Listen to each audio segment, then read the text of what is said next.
জান্নাতুল বাকিতে বিশ্বনবীর অসংখ্য সাহাবা ইজমান শুয়ে রয়েছে, ওদের কবরের উপরে একটা পাথর। বাংলাদেশে এরকম বিল্ডিং উড়াচ্ছেন, কারণটা কি? ওরা কি বিশ্বনবীর সাহাবীদের চাইতে দামি? বিশ্বনবীর এতগুলো সাহাবা জান্নাতুল বাকির মধ্যে শুয়ে রয়েছে, ওদের কবরের মধ্যে একটা পাথর।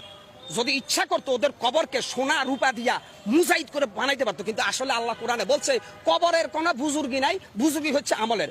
আল্লাহ পাক কোরআনে স্পষ্ট বলছে মহাসমুদ্রের ভিতরে সাঁতার না জানা ব্যক্তি যেমন অসহায়, ঠিক কবরে যে ব্যক্তি শুয়ে গেছে সে যত বড় আল্লাহর ওলি হোক সে তেমনই অসহায়।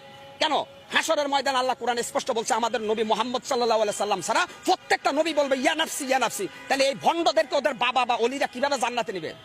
এই বেটা গাঁজাখোর, বেটা বদমাইশ, কোরআন নাই, হাদিস নাই, ফরকালের চিন্তা নাই, আইসাই কয় আমরা মাজারের ভক্ত। ওলি তোমরা মাজার ভক্ত, মাজার পূজারী, অলিদের ভক্ত না। তোমরা শাহজালাল, শাহপরান, আব্দুল কাদের জিলানের অনুসারী না, তোমরা শয়তানের অনুসারী। ৯৬% মুসলমানের দেশে প্রত্যেকটা মুসলমানের ইমানি দায়িত্ব মাজার পূজারীদেরকে শায়েস্তা করা। এত করে যদি আমরা মারা যাই, আমরা শহীদ, আর ওরা আবু জেহেল। আজকে অত্যন্ত কষ্ট লাগে ভাই, অত্যন্ত দুঃখ লাগে। আজকে সোশ্যাল মিডিয়া থেকে শুরু করে এক ধরনের তেলবাজ সুশীল সমাজ বাইরেছে, মাজার ভাঙছে, আস্তাগফিরুল্লাহ আস্তাগফিরুল্লাহ। কেন মাজার ভাঙছে? আরে ভাই, কবরের উপরে বিল্ডিং ভাঙ্গার নির্দেশ দিচ্ছে রাব্বুল আলামিন আল্লাহ। আপনি কত বড় নাস্তিক বুদ্ধিজীবী, আপনি মাজার ভাঙতে নিষেধ করেন কেন? আমি বলছি না যে প্রত্যেকটা মুসলমানের ইমানি দায়িত্ব বাংলাদেশের প্রত্যেকটা মাজারকে ভেঙ্গে গুটি গুটি করে দেওয়া। এখানে উগ্রবাদের গন্ধ পাও, মৌলবাদের গন্ধ পাও, তাহলে আল্লাহর কোরআন নিয়ে বসো। এই মাজার পূজারীরা আসো, আমি বসবো তোমাদের সাথে। যদি কোরআনে জায়েজ দেখাইতে পারো মাজার, আজ থেকে আমিও কোনো মাজারের অনুসারী হব।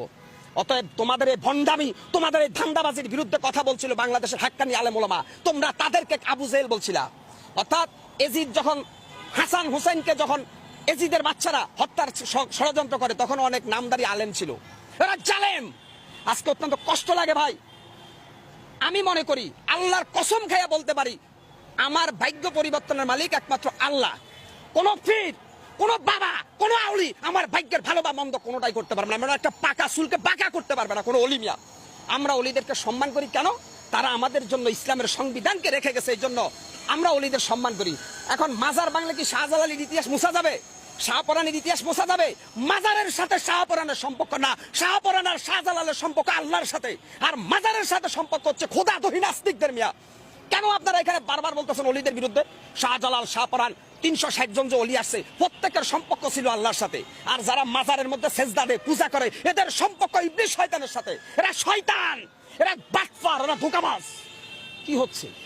শেখ হাসিনা প্যাসিস্ট, হাসিনার আমলে হয়তো কেউ কথা বলতে পারে নাই, কারণ শেখ হাসিনা গোটা রাষ্ট্রটাকে জিম্মি করে রেখেছে।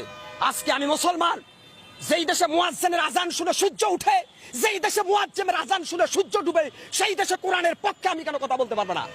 মাজার পূজারীদের কোনো দলিল নাই।